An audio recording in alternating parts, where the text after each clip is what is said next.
Conflict within the family can lead to disagreements, tension, and resentment.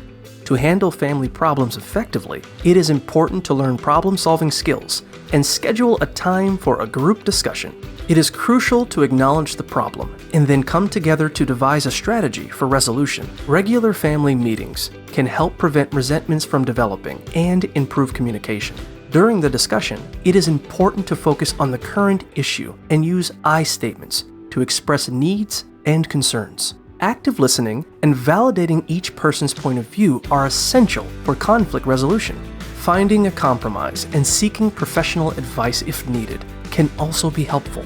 Additionally, it is important to be aware of how different family members may react to problems and to acknowledge and manage emotions during conflict. Avoiding blaming others and taking responsibility for one's own emotions is crucial for effective problem solving.